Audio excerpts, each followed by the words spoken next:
the prospect of a cure or a treatment for COVID-19. I'm going to go live now to Clive Palmer, joins me on the Gold Coast. Clive Palmer, thanks so much for your time. Your Palmer Foundation has donated, well, it is set to donate millions for the acquisition of 1 million courses of hydroxychloroquine. For those viewers who aren't familiar with the developments on this front, can you fill us in? Yes, well actually what we're trying to do at the moment, I donated $1 million to the trial for hydroxychloroquine being held in Australia through the Royal Brisbane Hospital. And once I did that, it was very clear that that trial wouldn't be finished until about June. And by that time we could have a lot of people in a lot of problems.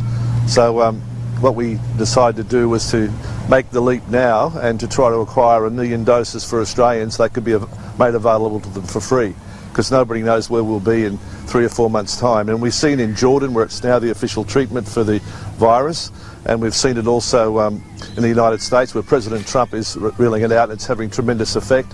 There have been trials of it in China, which has worked with over 100 patients, and in France there was a very, very successful result where the drug was shown to eliminate the virus within 3 days for 50% of people, and to eliminate the virus in 6 days for 70% of people. So we need to look at a treatment. A vaccine is not a treatment, it's a preventive measure. It won't be available till middle next year. There'll be a lot of Australians that may need the treatment this year, and I want to make sure that there's drugs available for Australians when the time comes. And this, as you said, you're funding a million treatments, or a million courses of this, some 30 million doses of the drug, and you will donate it to the National Health Stockpile. Certainly, and that's just the beginning. Whatever it takes to make sure Australians get treated if they are sick, if they are in danger of dying, they get the best treatment in the world, is what I'm interested in doing. It's got no limit. You know, the Financial Review last Saturday said I was worth $9 billion. Well, I'm happy to pledge all of that if it's required to save our fellow citizens.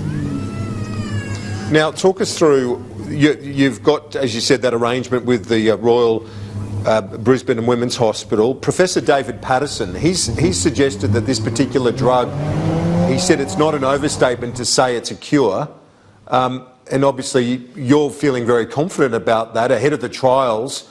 Is the aim basically to say as soon as it's cleared, the drug supply will be ready to go? That's what we're trying to do, and we've now got people all over the world trying to access it. We've got also we're looking at trying to get companies in Australia to be able to produce it. We can't produce it domestically. We should be able to.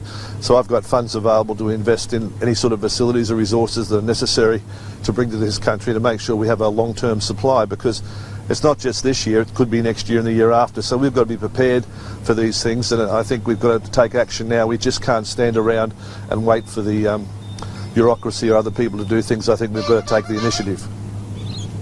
And what are you hearing in terms of the timing here? You said mid-year, by the time the tests are done, the trials are done. What's your sense of where things are at? How soon can we get this out and Australians being treated with it?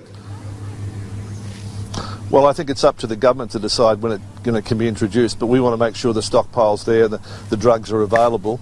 In the United States now, we know President Trump is making that available in New York. He's got over 50 million doses going to American patients for treatment, and we've seen on the internet how that's been very successful. It saved lives in New York, and there's nothing else that will save people's lives. And if we consider the numbers that could be affected here in the long term, we have to do something. All Australians, regardless of their means and wealth, should have access to this treatment and should be given the opportunity to protect themselves and their families. Well, Clive Palmer, we congratulate you on this very worthy initiative. Thanks for your time today as well. It's a pleasure. All the best. Thank you.